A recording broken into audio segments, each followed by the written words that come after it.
I've already started the recording, so recording is now in progress. Today's session is hosted by RCAP Solutions, which is part of the national network called RCAP, which stands for Rural Community Assistance Partnerships. My name is Andrew. Danielle is here as well as a host. We are in Massachusetts and work with RCAP Solutions. As you can see, Rebecca's here in the picture, but she's having IT issues this morning, so I'll be standing in. We are a nonprofit company providing training and technical assistance to rural communities and tribes with drinking water and wastewater treatment, utility financing, management, and general administration. Andrew Hildick-Smith worked at MWRA for 30 years, where among other roles, he was responsible for the Scada system and authority emergency planning and preparedness. He has been active in cybersecurity since 2005 and is currently an advisor at the WaterISAC, the water sector chief for the Boston section of Egregor, and is working with the Massachusetts DEP on promoting cybersecurity at water utilities. Peter Hunt was promoted to the position of Chief Information Officer in January 2014. As Chief Information Officer, Mr. Hunt provides commission-wide technical vision, strategy, and leadership for developing and implementing information technology initiatives that improve cost effectiveness, service quality, staff productivity, and communications. Prior to his promotion, he served as the Commission's GIS Applications Manager within the IT department. Mr. Hunt joined the Commission in 2004. Our presenters on their will be turning their webcams on today, so video will take up some of the screen. You can adjust how much of the screen of the video you'd like to take by simply dragging the gray line back and forth. You can make it larger or smaller. You can close the webcam view by clicking the white X at the top right-hand corner of the video, and take it away from here.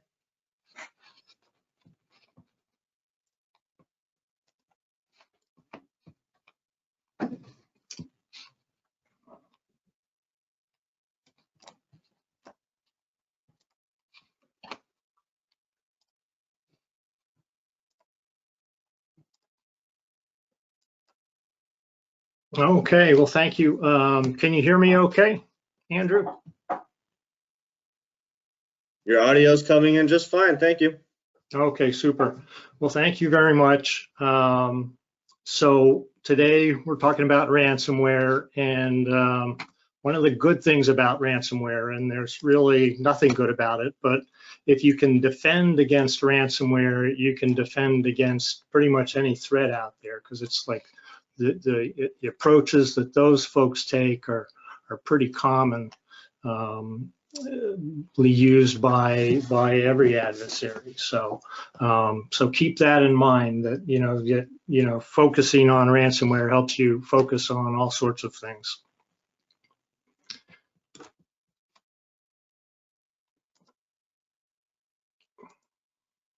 Okay, so we're going to cover a few things. I'm going to go over a brief summary, background, reminder about what ransomware is. Then we're going to hear from Peter about Boston's experience, and there's a lot to learn from that. And then I'll be talking about two smaller systems' experience with ransomware in their Scada system and how they dealt with that, and things to keep in mind as you look to protect your control system side of the house. And then we'll go over some of the recommendations provided by CISA. They have a really excellent website. So CISA is the Department of Homeland Security's Cybersecurity Infrastructure Security Agency, and they have a website, and I'll talk some more about it later, but it's Stop Ransomware. It's really, really good. And then we'll end with questions. And if so, as we're going along, just keep typing in questions in the chat section, and we'll do our best to answer them. And if there are things that we can't answer, we'll send you written responses. So ransomware, the practice is evolving. But basically how things work now is the adversary, the ransomware actor, gets into your system, steals your files, then encrypts the files on your computer so you can't use them, and then demands payment for decryption and for not releasing your stolen files. And the practice is evolving because a certain number, it's all about money for these folks, and they'll do whatever they can to make life painful and encourage you to pay. And so recently there have actually been more ransomware cases where they're not encrypting files and they're just relying on the pressure of releasing sensitive files. And so we're kind of lucky in the utility world because generally, we don't have sensitive or embarrassing files that could be used to leverage against us outside of maybe the the PII, the personally identifiable information, sort of financial and private information on customers, or the Scada design documents. Those might be reasons, that those might be targets of a ransomware actor. But generally, we have a little less, there's a little less leverage against utilities on that front. And another thing that's happening, and also we're fortunate, is that there's more ransomware actors looking to do distributed denial of service attacks. So that's, making it so, for a commercial company, their website's not available to the customer. So there's, lost sales and downtime and lost revenue. What the approaches, there's sort of three standard approaches. There can be sort of more, but the three most common approaches for a ransomware actor to get into your system. The first is through social engineering, and that's things like phishing emails, getting us to click on links or attachments that have malware, use of weak passwords or a lack of multi-factor authentication. That gives an adversary a chance to brute force their way into a system. So maybe that's through if you have a cloud-based email system or anything else that's externally exposed. And then also just the remote access software itself. So, all software can have vulnerabilities and flaws, and over time, remote access software vulnerabilities are exposed. And so that's another approach, just exploiting those vulnerabilities. And ransomware, it's a big business. And I read in one place that this was an estimate, and they were just like off, it's not based on a lot of hard facts, but they were saying that there's approximately $20 billion of lost revenue because of ransomware worldwide. But you can kind of focus in on individual events, and the one that has the largest ransomware request that I know of is the Kaseya. This was in 2021. The Our Evil group held Kaseya. Kaseya is a company that provides software to other companies that are managed service providers that in turn provide service to folks like us. And so there was this a supply chain attack, and so because the Our Evil group was able to impact about 1,500 companies through Kaseya, and so they had this very high ransom demand. And I don't know what, if anything, was paid, but Kaseya was able to get their hands on a decryption key and gave that to their customers to have their systems decrypted. So that's a really big target, and these high-level groups, these cartel-sized groups, will go after big money, but that doesn't mean that they're not, and there are small-time criminals and affiliates who rent the ransomware software and go after any size organization. So it doesn't matter if you're a big or a small utility, you're still a potential source of money for these folks. And it's a big business in terms of how it's organized. It's a definite division of labor, software developers. There are people that just do the access, that break in and then pass it on to other people that use the ransomware equipment. There are people that when they go in, they're busy. It's a very manual process for initially, because they're looking for vulnerabilities. They're looking for your files that might be sensitive to take them out. There are brokers who sell and rent access to the ransomware software, so it's software as a service. There's tech support for these folks, and then once a payment is made, there's another business they're called crypto mixers, and they're busy sort of distributing the money that goes into a crypto account to multiple other accounts to make it harder to trace. And this whole thing, unfortunately, became a big business and is facilitated by just the presence of cryptocurrency. And one thing to remember, so if you ever have ransomware and you have the discussion of like, well, should we pay or not? The federal advice and advice by lots of folks is don't pay.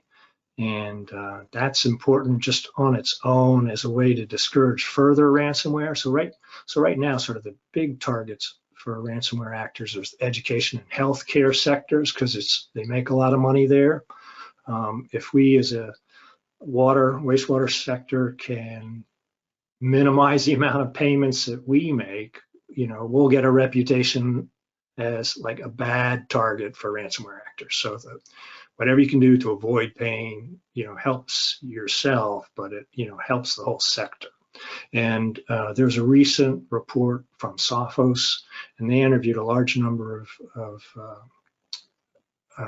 organizations that have had ransomware and found out that on average, only 56% of the encrypted data gets recovered after you pay ransomware. So it's not like you're guaranteed to get your data back if you do pay. And if you do pay once, they know, well, this is an organization that's probably going to pay again. So that's another reason to avoid paying if at all you can help it. And sometimes there may be cases that you just can't help. Here's a list of some of the ransomware incidents that recently happened in the water sector. I also threw in one vendor email compromise incident, so not really related to today's talk, but later on we'll have one slide on that topic, just because it's another financial computer crime that we can be subject to, and something to be aware of along with business email compromise. The last incident on this list, the one that says September 2020, that was sort of, there was press release on that. That was against the Jersey City Municipal Utilities Authority, and they had a hard time. I don't know any real details, but apparently they spent close to $500,000 recovering. I don't know if they paid a ransom or not, but it impacted their operations for about 3 months. So it's it can have a big impact, way beyond just any payment of money of ransomware money. So next we're going to go have a poll question, and I think Andrew Evans is going to introduce that, to everybody, and after that we'll shift over to Peter Hunt talking about Boston's experience.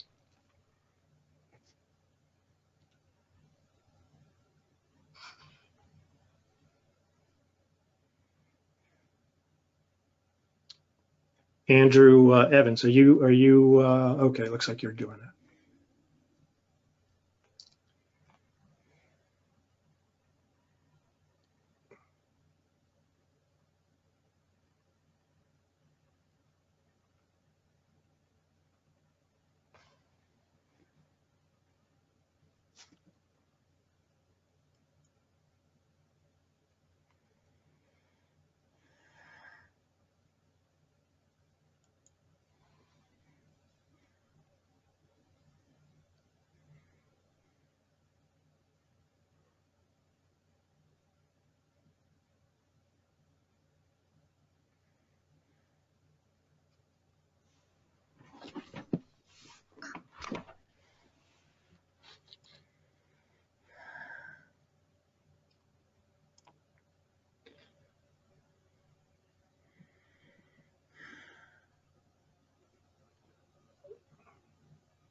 So Andrew, I'm not sure if you're used to running these tests, these polls, but as you get close to 100%, you should be able to move on. Yep, we're at about 74% now. We'll give it about another 30 seconds or so. Okay, that sounds great. Thank you. Yep, no problem.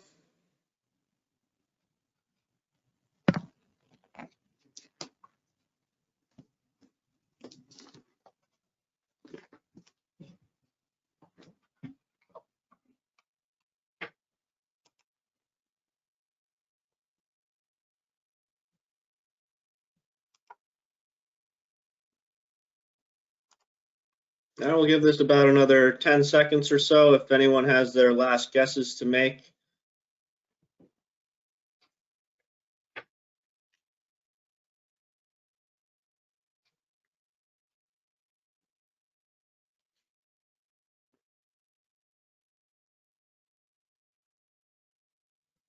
All right, we're gonna go ahead and close it now.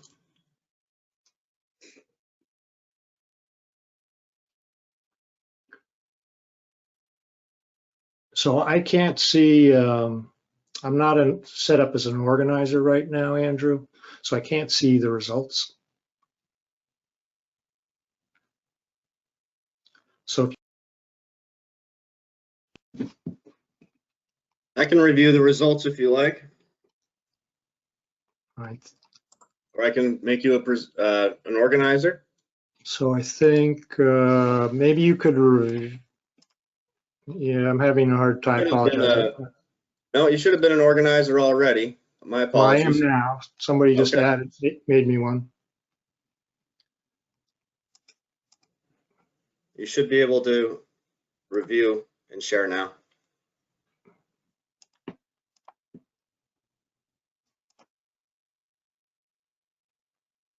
Yeah, I apologize. I can't, I can see that you ran the test, but I can't see the results. So maybe you could just read what you have there.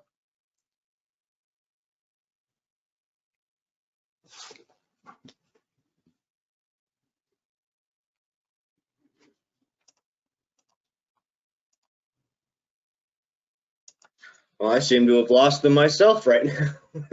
My apologies. I have it. Okay. On the screen. Okay, so 95% of you answered correctly. I apologize for the echo if there's an echo. The correct answer was B. Steals your file, encrypts your computer files, and demands ransom to decrypt your files and not release the stolen ones. That is their correct answer. So good job, everybody.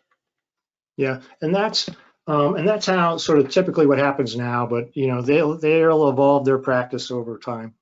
Okay, well, so now on to Peter, and let's see. So Peter, I'm thinking you have access now as presenter. Yeah, I can see it.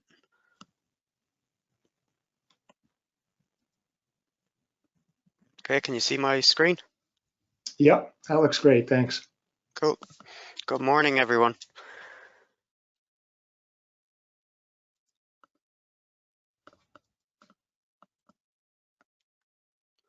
So just a background on Boston Water and Sewer. We provide services to the city of Boston, which covers an area of 47.8 square miles and a residential population of 685,000. That population can go to over 1 million during the day with commuters. We provide just water distribution and wastewater collection within the city. We don't do any processing of water or sewage. That's done by the state. We purchase the water from the MWRA and we pay them to process the sewage. So this attack was essentially just on our IT business network. It was not on the OT network or Scada system. We have roughly 87,000 accounts. We define an account as a water service connection to a building. We have roughly 1,000 miles of water main and 1,500 miles of sewer pipes. We have roughly 500 employees and 405 million in revenue in 2021.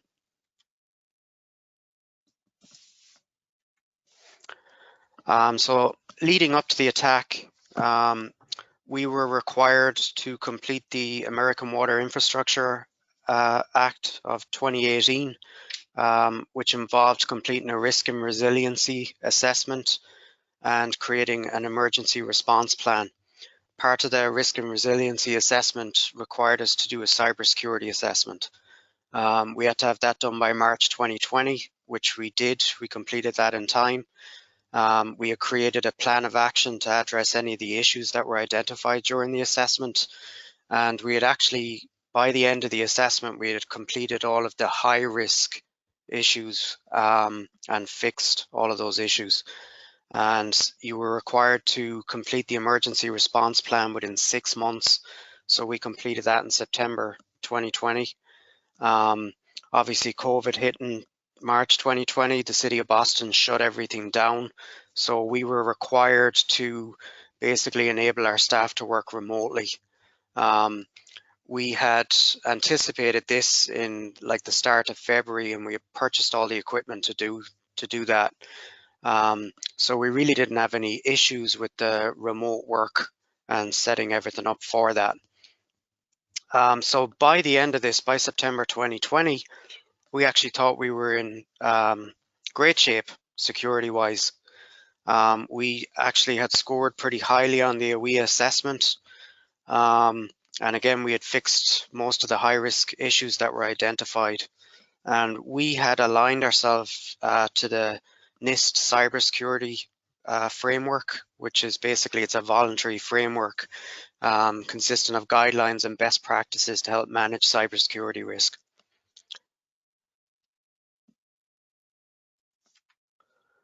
So on September 17th, an email came in from a local engineering firm that we do a lot of business with. The email itself had the name of an engineer that worked for the company in the from field of the email, but the actual email address came from France, this .fr. So this is a typical kind of phishing email where a lot of times the name itself is correct, but the actual, when you look at the actual email address, it's not correct. So this email was received. It had a legitimate email chain embedded in the body where one of our engineers had been going back and forth through email with one of their engineers, and all of that historical email was in the email itself, in the body of the email. It had an oddly named attachment, this aince.zip, and it had a generic message. It just basically said, "Hello, please read this and confirm, regards." So there was a lot of red flags with this email, but the employee here actually just clicked on the attachment. And once he clicked on that attachment, it opened up a macro-enabled spreadsheet, which was disguised as a DocuSign document. And once this opened up, there were a bunch of things that the end user had to do. Again, there was a lot of red flags here. So they had to enable editing and they had to enable content. And this allowed the macro to actually run. And that macro downloaded a virus called Quackbot. Quackbot itself is what they call a worm. And it's designed to run autonomously on your network, move around the network and steal credentials. When the end user ran this, nothing actually happened. So that should have been a red flag as well. They never contacted IT. They actually sent an email to the hackers to that French email address and said that, you know, I downloaded your file, I ran the process and nothing actually happened. Can you resend it? We had actually done a lot of training leading up to this, a lot of cybersecurity training, and this particular scenario was actually how we conducted the training. You know, a fake email address, make sure you look out for the email address. you know, it's not so much the name of the person that's sending the email, it's the email address itself. Look for like oddly named attachments, generic messages. Don't click on, you know, enabling things. And if you're not expecting this, if it's an unexpected email, you know, certainly don't open it and don't run anything. But the end user ran through the whole process. This kind of goes to show you, like, more than likely the weakest link in your security is going to be your end user.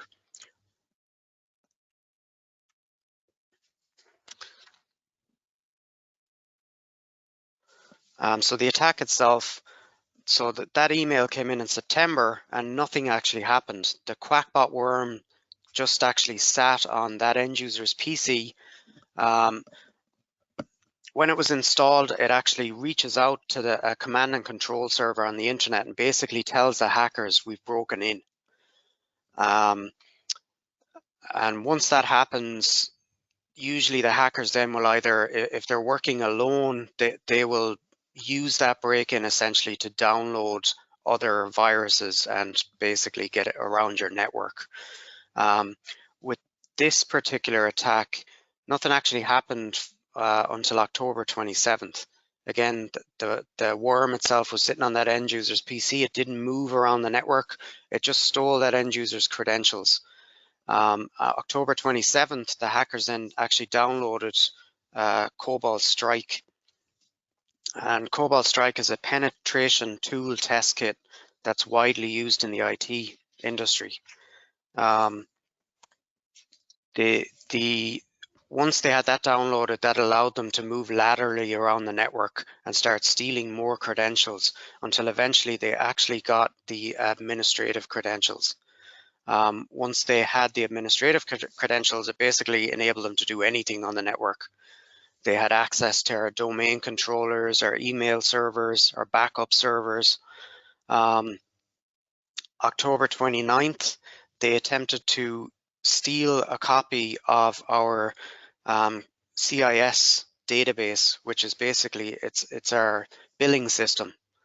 They attempted to FTP that, and that got blocked by our firewall. Outbound rules on our firewall actually blocked that. Once that got blocked, they started attempting a manual encryption process on some of our critical servers, our domain controllers, email servers, backup servers. So they had obviously looked around the network. They had identified all the critical servers. They attempted to encrypt them. Once they had completed that process, they ran an automated encryption process that tried to encrypt everything on the network, essentially. A ransom note, when this happened, a ransom note actually printed on all of the printers, and that alerted us essentially that we were being attacked. The ransom note itself basically gave us a 3-day deadline to reach out to the hackers and start negotiating with them. And it also mentioned that they had what they call a wall of shame.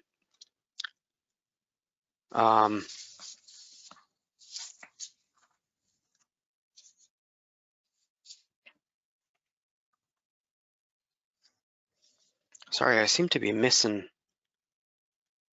I'm missing a bunch of slides. But anyway, I'm going to continue. So the ransom note itself, it basically mentioned that the name of the group was Egregor. So I had gotten a text message. This happened like at midnight on October 29th, and I got a text message from somebody in our operations department with just a picture of the ransom note that had printed out on one of the printers.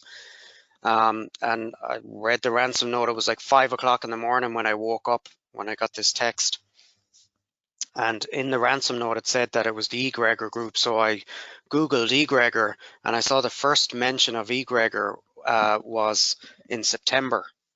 So this was a brand new virus that we had been hit by.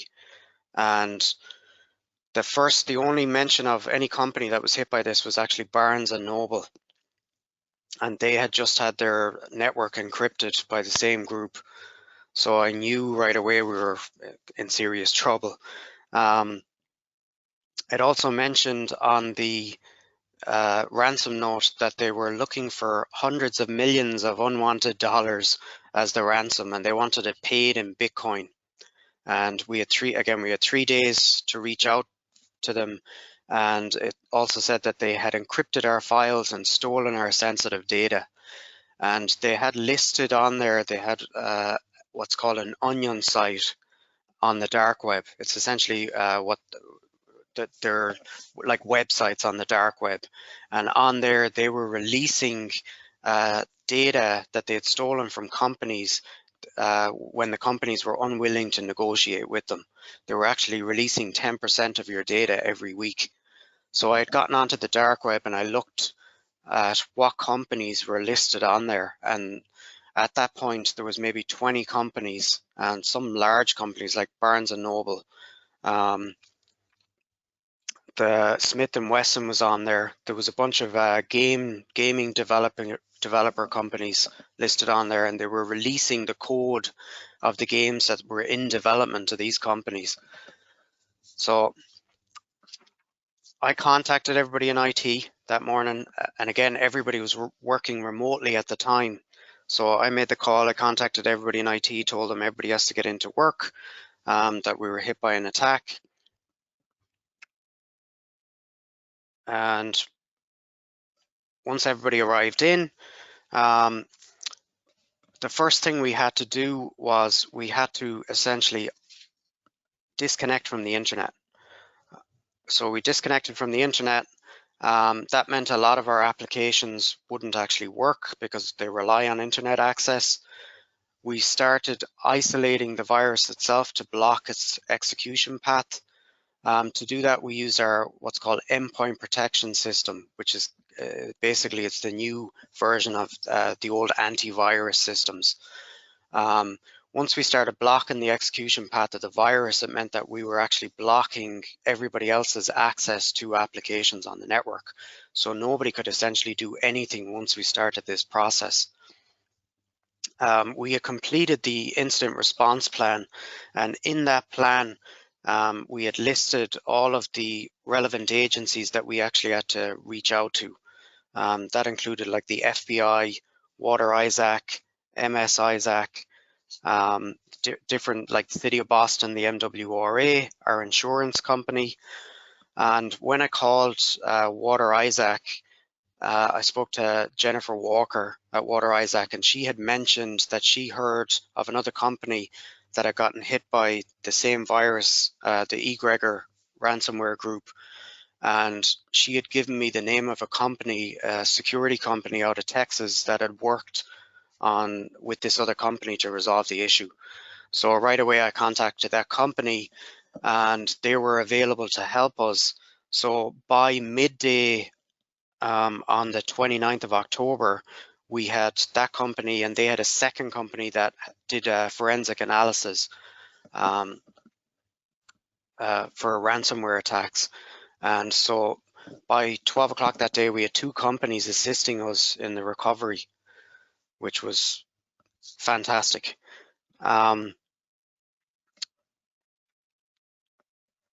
So we had activated the cybersecurity response plan. We had 3 days to make a decision whether or not to contact the hackers according to the ransom note. And to make that decision, what we decided to do was we concentrated on figuring out whether the hackers had actually stolen any data, any sensitive data. We use a cloud-based payment provider called Paymentus, and they basically handle all of our customers' financial information, basically credit card numbers and things like that. And our billing system itself only has the historical records of payments. It doesn't actually have any of the credit card numbers in there.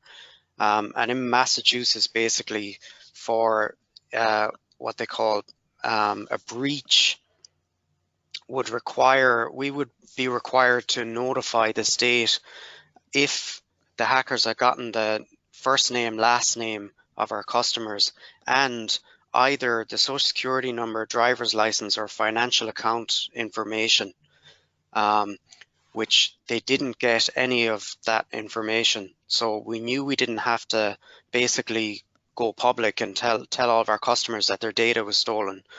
And then the second part was we had to figure out, had the hackers accessed our HR system. We use PeopleSoft, and we had the database for PeopleSoft actually segmented on our network, and we had a lot of security built around that. The companies that were assisting us, they ran, basically we had to take a memory dump off that server, and they ran the forensic analysis against that memory dump to see had the hackers accessed the server, and they hadn't. So we knew they hadn't accessed the server that contains social security numbers of our employees, and we knew they hadn't accessed the cloud-based payment provider that had the financial records of our customers. So we knew they hadn't stolen sensitive data. The second part of making this decision is essentially how much encryption had happened. So when they manually tried to encrypt the most critical servers, our endpoint protection, we use a system called Carbon Black, recognized that there was anomalous behavior going on in the network. And after they had encrypted the first server, it kicked in and it started blocking the encryption process. Once they had attempted the manual encryption and then kicked off the automated encryption, they left the network, the hackers. So they didn't realize whether they had, mass encryption accomplished or whether they had just encrypted that first server or not. When we evaluated it in the first 3 days, we only had about 7 servers that were encrypted, and our backup systems were intact. So we were able to recover those 7 servers from the backups. So we felt like, we didn't have mass encryption, that we could resolve this in a timely manner, and we didn't have data stolen. So we felt like we didn't want to negotiate with the hackers. Now, the company that we actually hired at the time to assist us with this recommended that we reach out to the hackers, that it would actually buy us more time in case we came across anything that we couldn't recover, that we were unaware of in the first 3 days. But we made the decision not to do that. We felt like if we did start negotiating with the hackers and then didn't pay them, they may kind of double down and try to hack us again, figuring that if they had successfully done more encryption, that we would actually pay. Also, in the first couple of days, we didn't, we had started reaching out to all these different agencies, and when this happens, you're going to have a million things to do. And you're going to, for the IT department, you're under extreme pressure to get things back up and running. So one of the things we didn't actually think of, it was contacting our insurance company, and we did have cyber insurance. So we had made this decision not to negotiate with the hackers within the 3 days, and then we contacted the insurance company. And if we had contacted them earlier, if you have cyber insurance, they may make the decision on whether to negotiate and pay hackers versus you making the decision. And they will base that on the same, kind of principles that we based it on. What was the level of encryption? How long will it take us to recover? Did they steal sensitive data? But if you do have cyber insurance, you may be handing that decision to the insurance company. Once we had contacted the insurance company after the 3 days, we had, told them that we had hired these 2 companies to assist us in resolving the issue.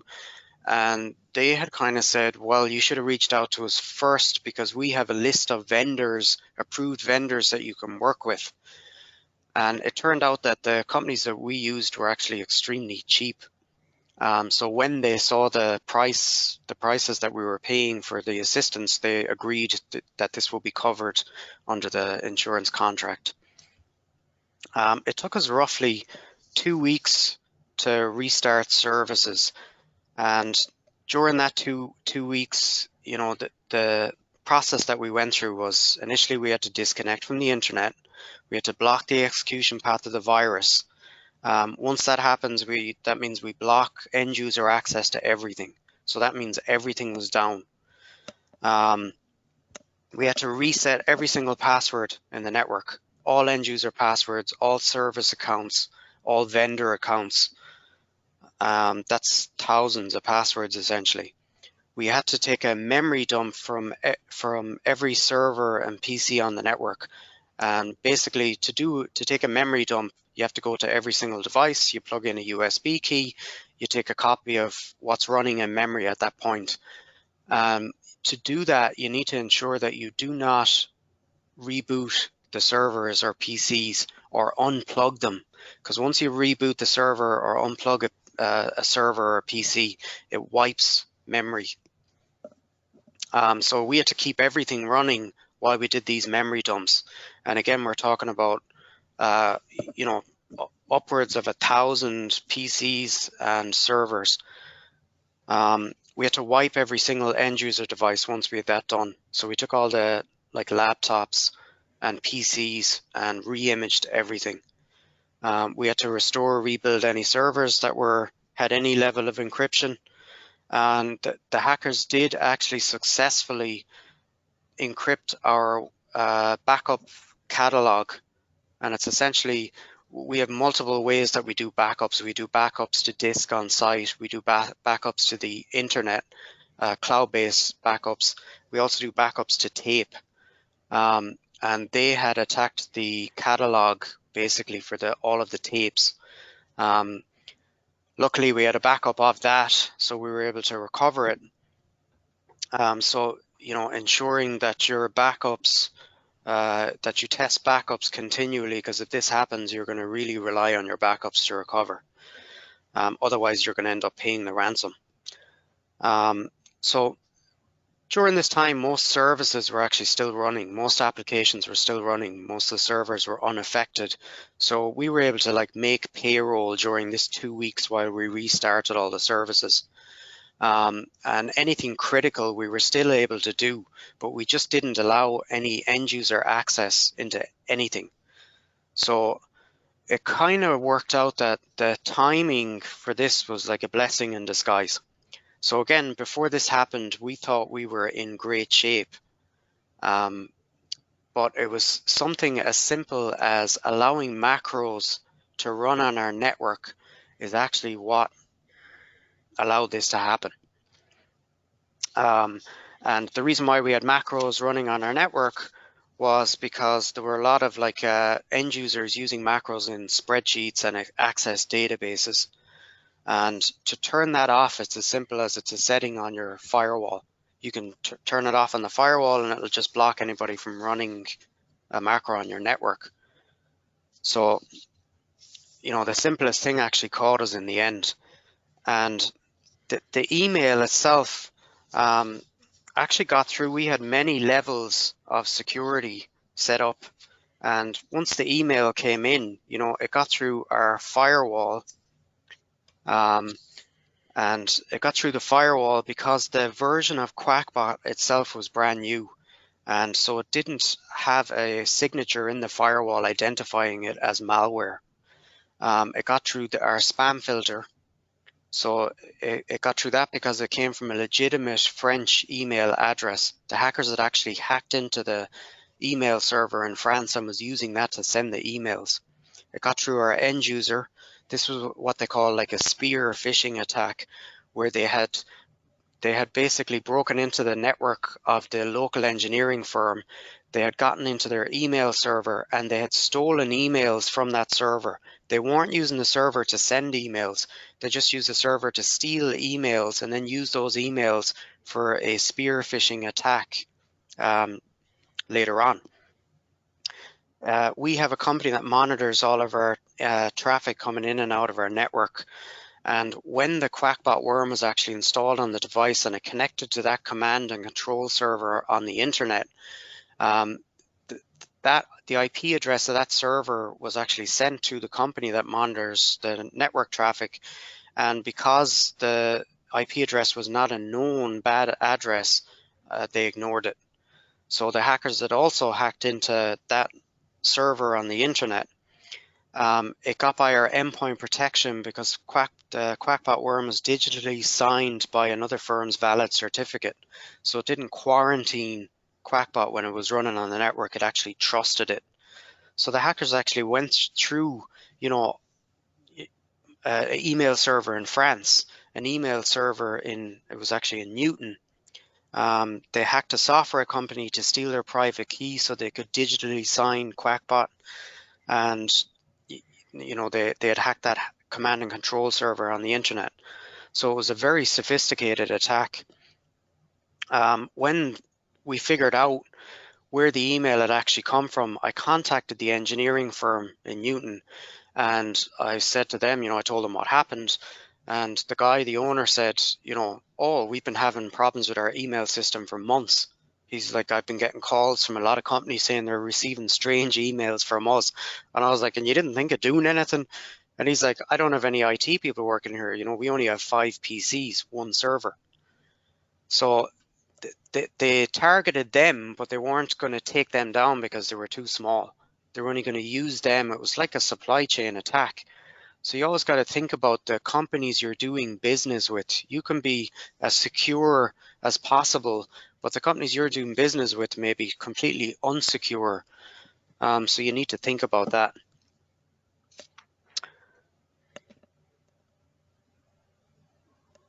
So the outcome of this was we didn't end up paying a ransom because, again, we were able to recover everything, no data stolen. We did have cyber insurance. The total cost of this was roughly, it cost us about $250,000. That $250,000 covered the cost of the 2 companies that we hired to assist in the recovery and the forensic analysis. The forensic analysis itself actually tells you what changes that the hackers made on your network or what servers they actually successfully got onto. And you need to know that because you need to know whether they've opened any backdoors into the network so that when you wipe the virus off your network and reconnect to the internet, you don't want them getting back in. It also, the $250,000 covered we hired the company that the software company that we use for our billing system, because when this happened, we had to shut the whole billing process down for 2 weeks. So when we restarted it, it meant that we had thousands of billing exceptions that we needed to go through and figure out. We also hired a company to assist in migrating our emails server to Exchange Online. We had planned to do this. This kind of gave us the opportunity to do it really quickly, so we did it at this point. And then it took about 1,000 hours of overtime by the IT department to get everything back up and running. So all of that together was $250,000. So far, we've received about $60,000 from the insurance company.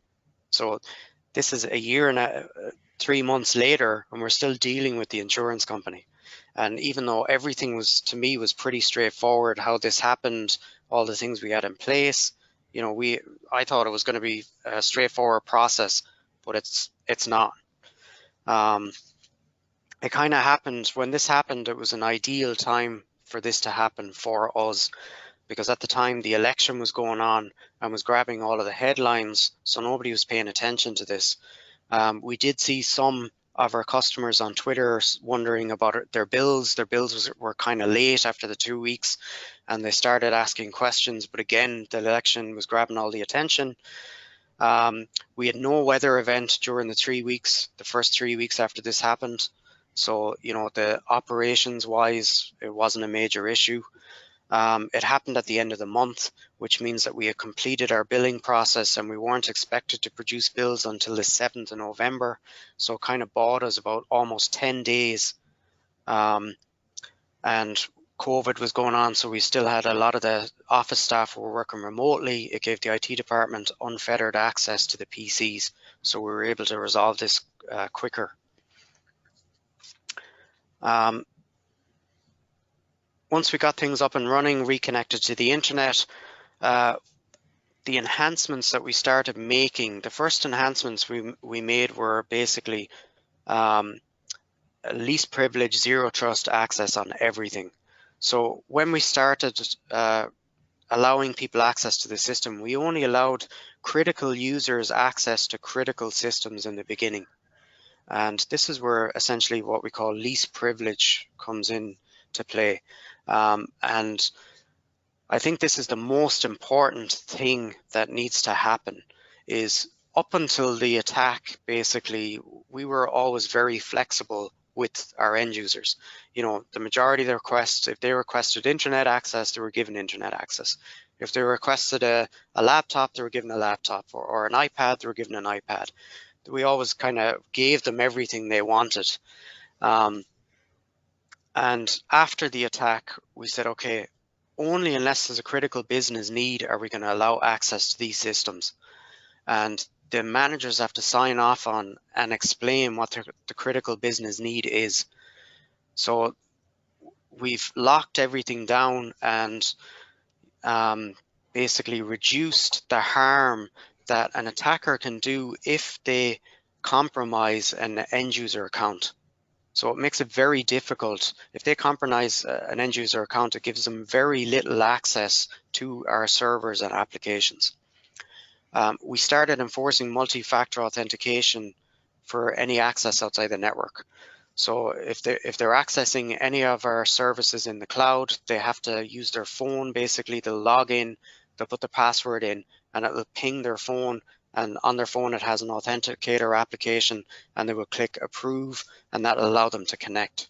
So multi-factor authentication is essentially, it's something you know, like a password, something you have, like a phone. And then if you have a third factor, it could be something you are, like a fingerprint, facial scan. We set up a scanning system for external USB drives. Essentially what this is we have a kiosk. If you have a USB drive and you want to use it on your computer, you have to go to the kiosk, you plug it in, it's scanned by 7 different antivirus software systems. And if it passes the scan, you can then go to your computer, you plug it in, the computer will detect a token on the USB drive that the kiosk actually put there saying everything is scanned, everything is good, and it allows them access that USB drive. If they brought that home and they change a file, they bring it back, they go to their computer, the token's going to be out of date, it's going to say go back and actually rescan. This system is used, it's called Opswat, and it's used a lot in the nuclear industry. We increase segmentation of our network into more VLANs.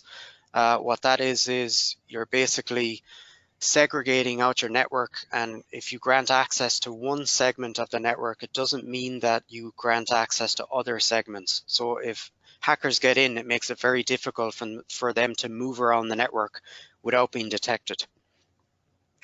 We implemented CIS benchmark level 2 for desktop and servers. That's the highest level of security for CIS stands for Center for Internet Security, and it's essentially a set of best practices guidelines for securing applications, servers, PCs, and network devices. We use secure remote privilege access. It's a system called BOMGAR. What that is any vendor that wants to connect to our network, like if we're working with a software vendor, they need to connect to our network, they go through this server. They'll have credentials to access this server only, not to access our network. The server itself then handles the access internally within the network. And this also records anything that happens, anything that the vendor actually does, it's constantly recording everything. We actually use this internally now to access all of our servers.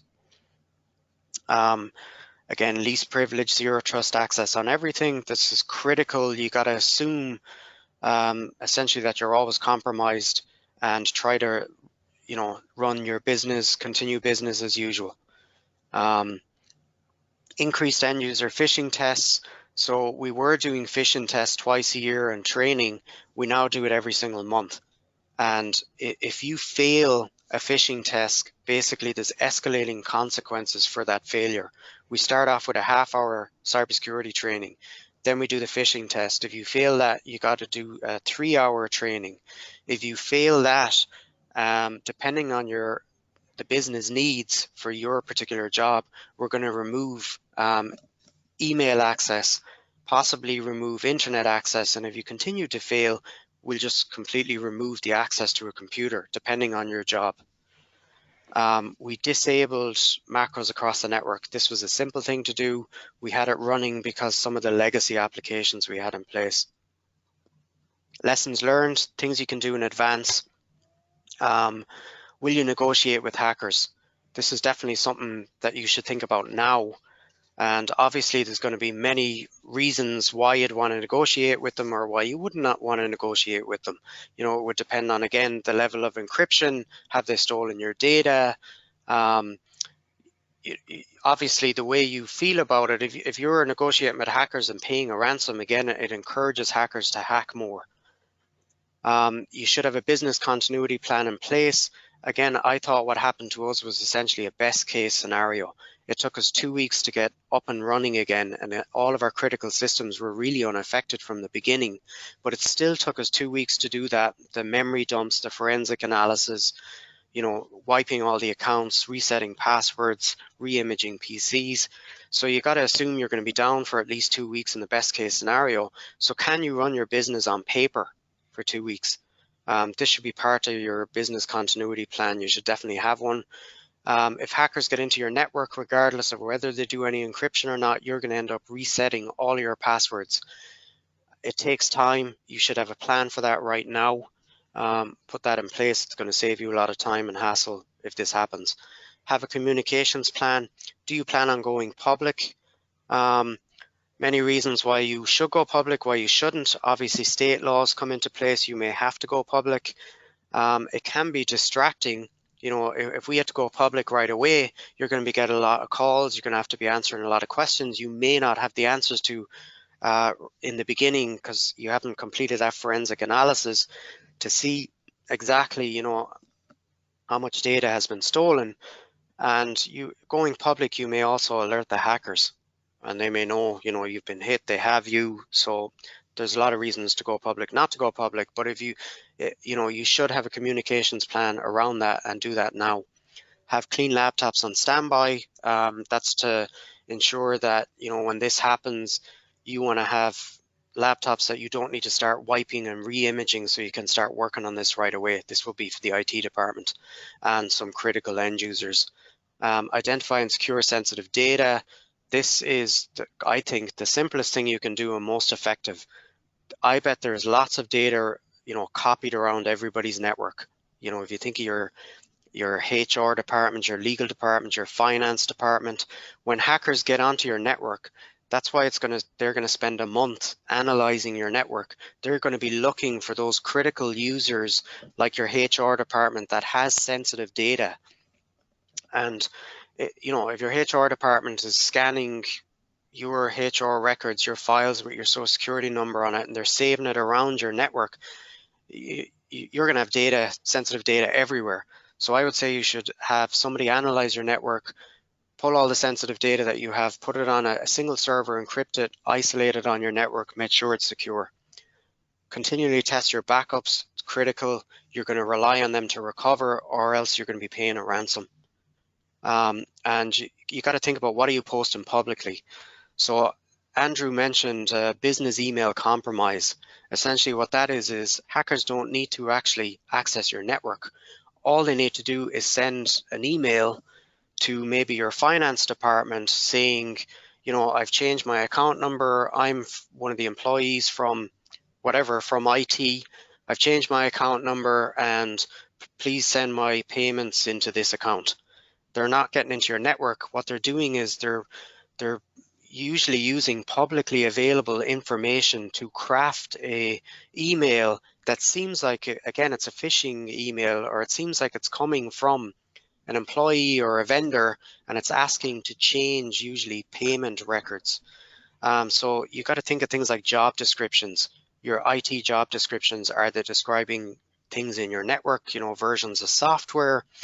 Think of, like, we have what we call a commission book, where our board of commissioners have to approve anything we spend over $50,000. And what we call a transmittal has all of the details about that, what vendor has been selected, how much, who the engineer is or who the IT person is that's working on the project. Again, that's all publicly available. in our commission book on our website. Think of things like your org charts that you're posting on your website. It'll give details of, you know, who's working in the HR department, who's working in the finance department. These are all things you should think of now and, you know, look at that now. Obviously think, who are you doing business with? Again, supply chain attacks are becoming very common because they look for the weakest link in the chain. That's who they attack.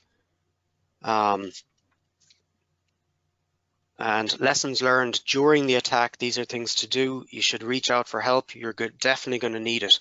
You know, if we didn't have these two companies assisting us right away, we would not, it would have taken, I would say, at least a week to develop the scripts that we needed to run on our endpoint protection system to identify and isolate the virus itself. When these companies came in, they had them right away. They knew the process to go through to resolve this and recover. So definitely reach out for help. Again, if this happens, it's a long process. Your IT department are not going to be able to work night and day, 24 hours a day to resolve this, because it's going to take at a minimum 2 weeks to just restart your critical services. And it took us 6 months to get fully up and running, and we weren't even hit that hard. Don't identify the employee who downloaded the virus. This was actually a great thing, because when this happened, everybody was coming up to me in the hallways going, was it me? Was it my email? That essentially bought the IT department time, because people were afraid to complain because they didn't know whether they were the actual source of the virus themselves. Pull the network cable, not the power cable. If you pull the power cable on a server or a PC, it means you've lost the ability to do the forensic analysis on that computer or on that server. So disconnect from the network. Don't pull the power cable. Contact your insurance agency early. Again, they will have a list of vendors, approved vendors that they will want you to work with. That's if you have cyber insurance. The user is the weakest link. They say amateurs hack systems, professionals hack people. This is definitely true. Again, you can, no matter how much training you do, I don't think you're ever going to fix this issue. So that's why you need to have the least privilege, zero trust, build a least privilege, zero trust environment on your network. Reduce the harm that a hacker can do if they compromise one of your end user accounts. Assume that hackers are always in your network. Replace legacy systems with commercial off-the-shelf systems. This is critical as well. Using legacy systems that were custom developed means that your IT department is spending an awful lot of time managing these systems. They don't get security patches from a vendor, and there usually means that they're very hard to upgrade, and you're going to be maintaining other infrastructure on the back end, like old operating systems, old networking protocols to keep these legacy applications running. Those old operating systems and network protocols, they don't get patched for security, which means these legacy systems are creating the biggest security issues on your network. I would say moving forward for us, we are definitely going with off-the-shelf products that a vendor manages the systems and provides security patches. We are not trying to reduce as much customization as we do on our applications. And use standard security policies and don't allow exceptions. This is critical because every time you allow an exception, that creates a security issue on your network. And this kind of leads to the question of what is really the underlying issue that's creating all of these security issues. This to me is, it's basically a cultural issue within your organization. Leaving all of the security up to the IT department, basically, it either means that your IT department is going to be saying no to a lot of requests. And if they're constantly saying no to requests, what happens is the end users start ignoring the IT department, start going around them, creating shadow IT systems. That in itself is a security issue. Or if the end users come to the IT department and the IT department is constantly under pressure, they will bend under the pressure and say, okay, I'll allow this security exception. So that's one or two things that are going to happen. So really, this whole issue needs to be addressed by all of the managers, and it needs to come from the top. The culture within the organization needs to change, and that needs to come from the top. And there needs to be more training and cybersecurity awareness for higher level managers, because they're the ones that need to push back on the end users and reduce their expectations and say, no, you're not getting access to the internet until you absolutely need it. So that is basically what I think is the underlying issue. And if this happens, you know, expect a new normal, because things will definitely change after this happens. And that's the end of my presentation. Andrew, I believe we have a couple of poll questions. Can you launch the poll?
Okay, hi, this is Andrew Hildick-Smith. So I could see the results from the first test question, and it looks like 89% had the correct answer, that an employee opened a macro-enabled spreadsheet disguised as a DocuSign document. And I apologize, I can't see the results of the third question, but the correct answer there is a month. And the significance there of that is how long from when somebody breaks into your system to when they actually start doing some malicious activity.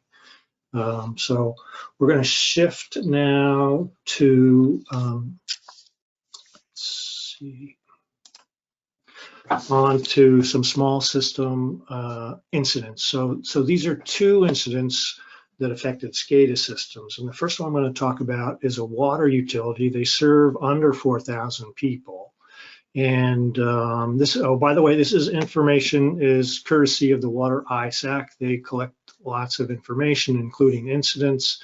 And the material on these two incidents, they were happy to share So this first one, it was a Monday morning. Of course, an operator came into the water treatment plant and found that their dial-out alarm system wasn't accepting edits. This was something on their Scada PC, and then he noticed the ransomware note. I'm not sure why that didn't stand out first, and he decided, well, I'll just restart the computer and maybe that'll take care of the problem. But that just locked everything up.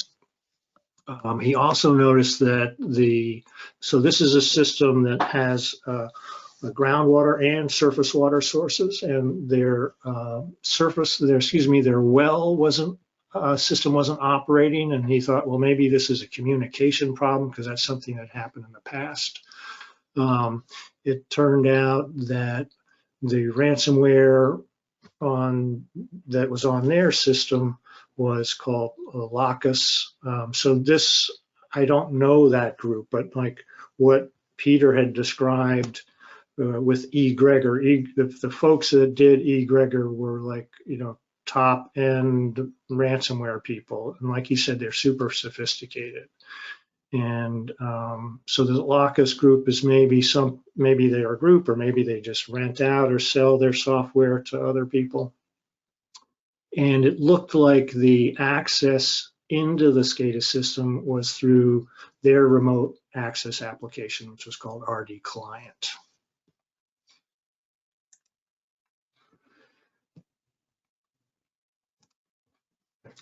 They were fortunate, and just, going back to what all that Peter told us about, how he considers that their incident in Boston was like a best case scenario. And you think about how tough it was to recover from that. And for me, listening to what an excellent job Peter and his staff and the folks at Boston did to come back, and the enhancements they made were just awesome. But so in this small utilities case, they were fortunate in that the start of the incident, they had a full tank of water, so that bought them time. And the operator was able to restart their well system, and that was independent of the Scada system. So their Scada system, they only use it for the surface water treatment, and they only use the surface water treatment when the turbidity is low enough and on weekdays during daytime. So it was an optional source for them. So they could keep running just off. They could shut down their Scada system and just keep drawing from their well and turn off their treatment plant.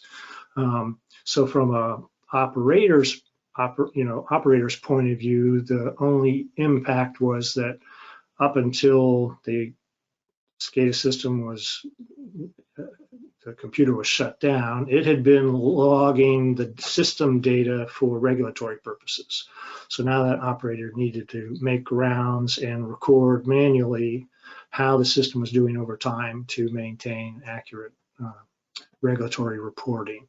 Apparently they did lose some of the historical data on the Scada server, but they considered it non-critical. When the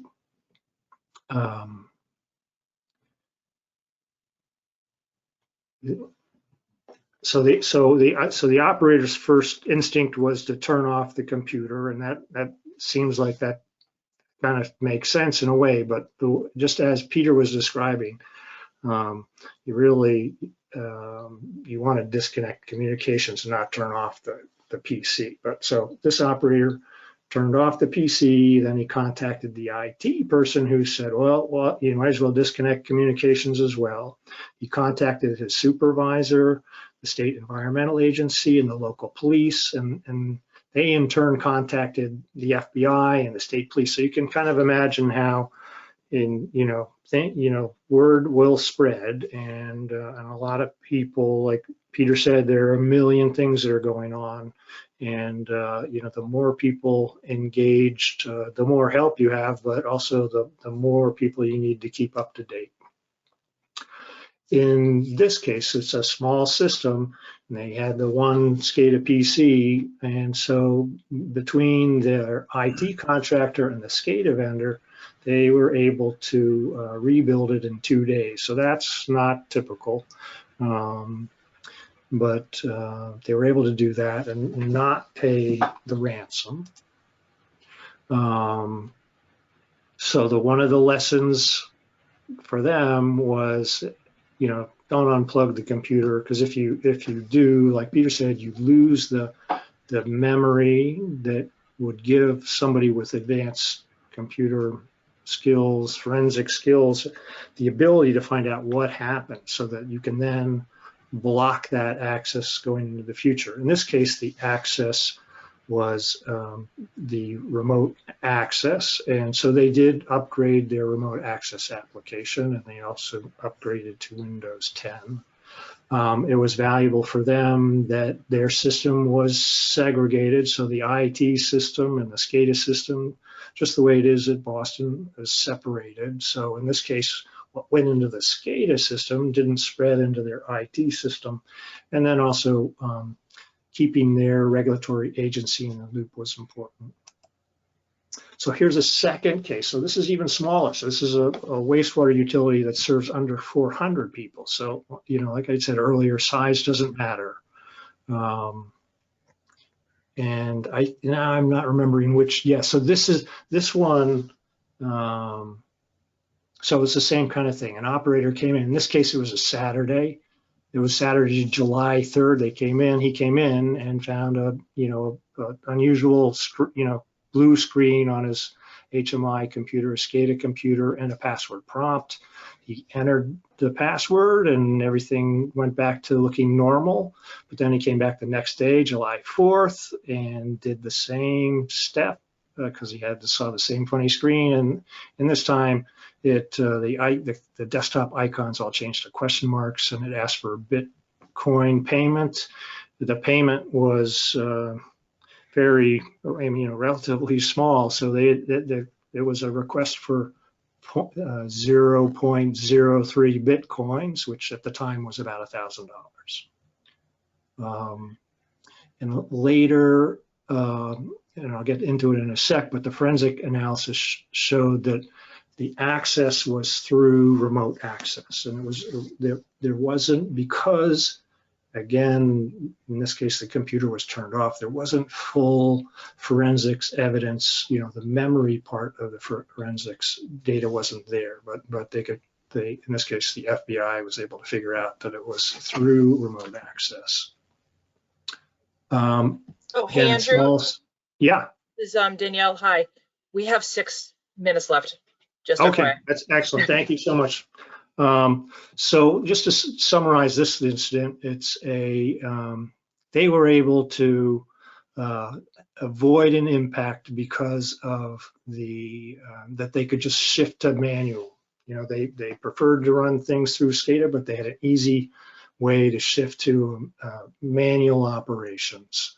And for them, it took them 3 months to get the Scada back up. And again, sort of minimal impact, but they had to do additional rounds to make sure alarms, there weren't alarm conditions. The FBI, they didn't reach out to the FBI, but the FBI reached out to them because they heard about the incident. And the FBI did an analysis. There was no ransom paid. So reminder, don't turn off the power, disconnect the communications, and have a manual operations fallback plan. Here's a couple poll questions.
Okay.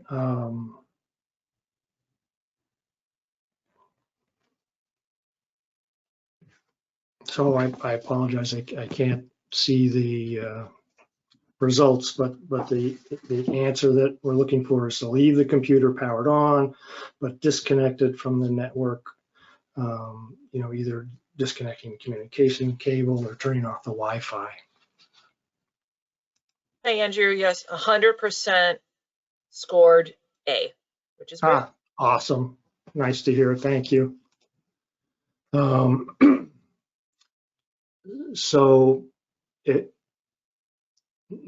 I've highlighted some of the core advice, but we're going to, you know, backups. Peter talked about awareness training, passwords, multi-factor authentication, vulnerability scanning, patching, configuration and hardening, antivirus and directory allow listing, and your cyber incident response plan.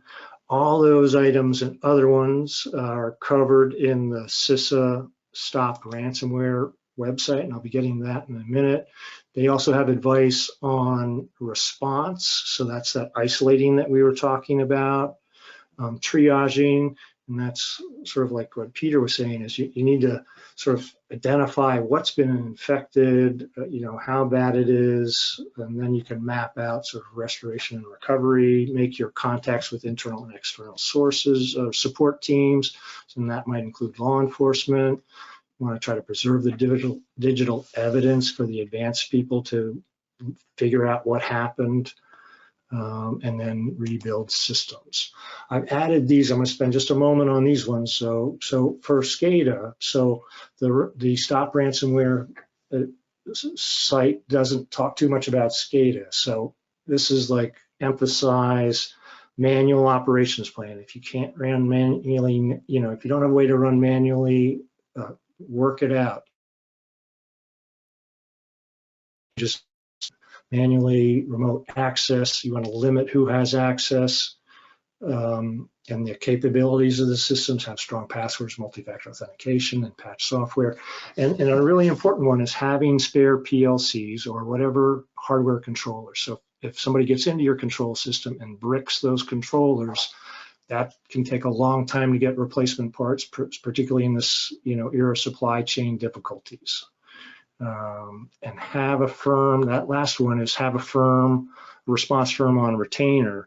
Boston was fortunate to be able to find 2 firms, but that's not always the case. And I think they had started off, the first 2 firms they talked to, big firms, said, no, we're too busy, can't help. So line that up ahead of time. Here's some contacts that you may want to be, you know, some of the people that you may want to be talking to in an incident. And so this is not your like incident response plan, but you may want to see if you don't have some of these already on your incident response plan, or use this as a starting point. Okay, poll question.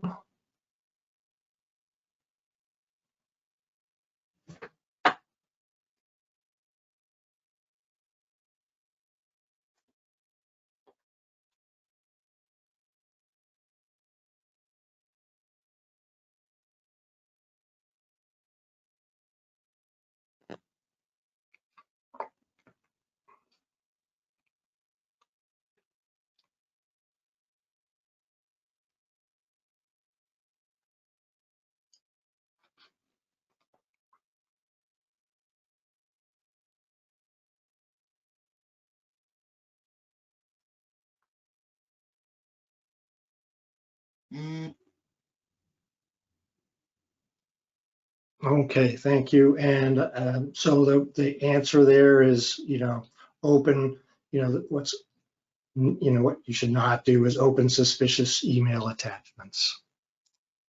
The vendor email compromise and business email compromise Peter talked about.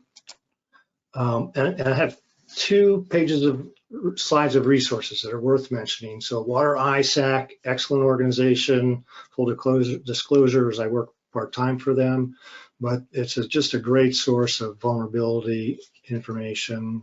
threats, best practices. The second one is if you haven't signed up, this is a free service from CISA to scan your external services. Really, really great. Here's the CISA, the Stop Ransomware website. Really good to look at. EPA has a free service to do a cybersecurity assessment. That's really good if you know, as a place to start off, or even if you're far along, to have somebody another person take a look. Multi-state ISAC is free if you're state, local, tribal, territorial organization. And then this is just a good document. It's a good summary of the threats we face in the water sector from CISA, and it's a joint document. So this is our last poll question, and this is not to test you, but to find out how many folks are actually taking advantage of those two free services, the EPAs and CISAs. So if you could respond to that, that would be great. Thank you.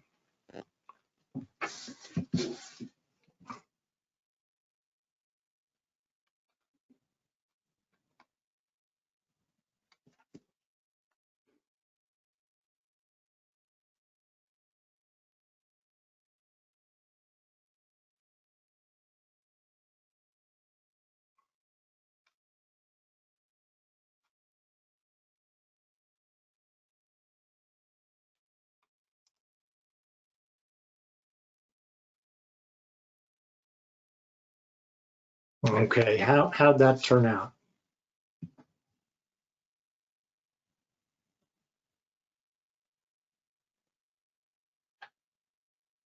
Can somebody tell me? 31% said D, not available.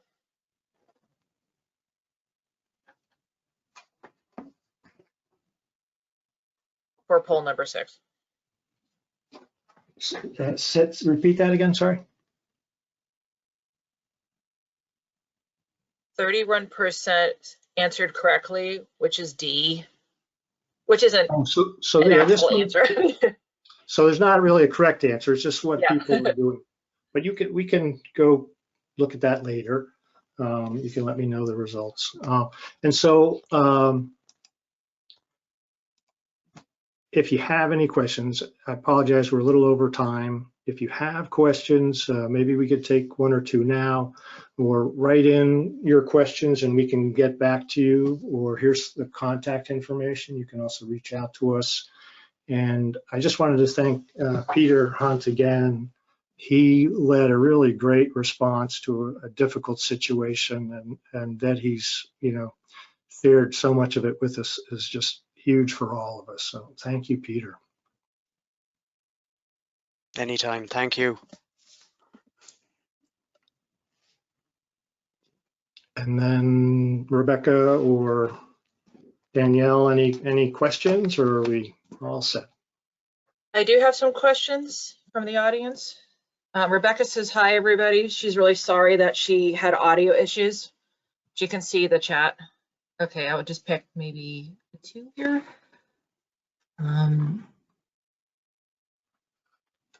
What was the USB scanning kiosk solution you mentioned?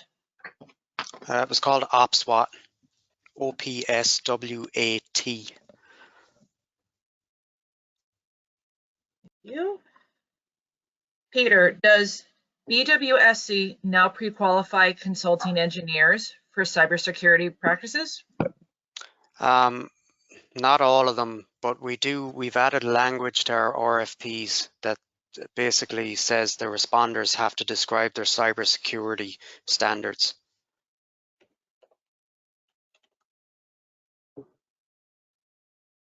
All right, here's another one. Is there WWTP O&M language for cyber attack prep and response?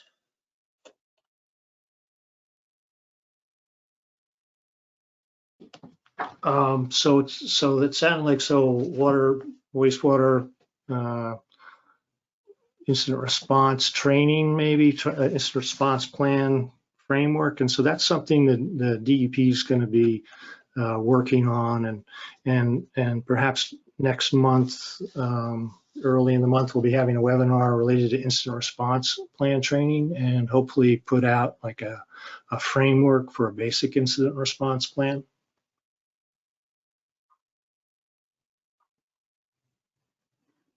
Is it safer to have your data on the cloud? Oh, that's a good question. So it's not clear, and there's a fair number of ransomware incidents that started off in the cloud, getting access through cloud services. So it's wherever you're putting information, you need to secure it. So it's not necessarily safer. Either on premises or on cloud can be secured, but you have to focus wherever you put your data. How long does it take to do a forensics analysis of digital evidence?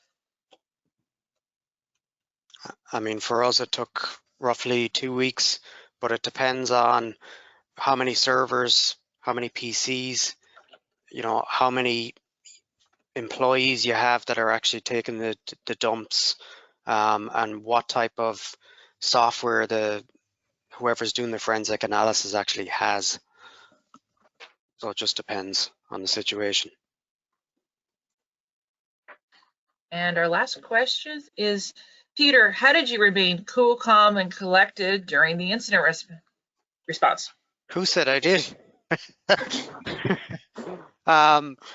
Initially when it happened, we immediately looked at how much encryption we had, and because we only had like roughly 6 servers that were encrypted, I didn't panic. If the entire network was encrypted, it might have been a different story. And especially the backups, the first thing we looked at were the backups intact, and they were.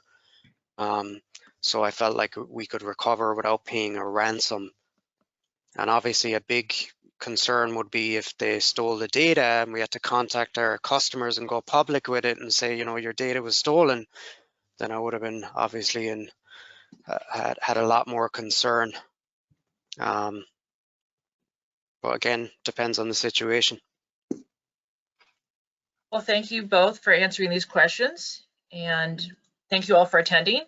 Please be sure to complete the evaluation. It will launch in a new browser after you exit the training in a link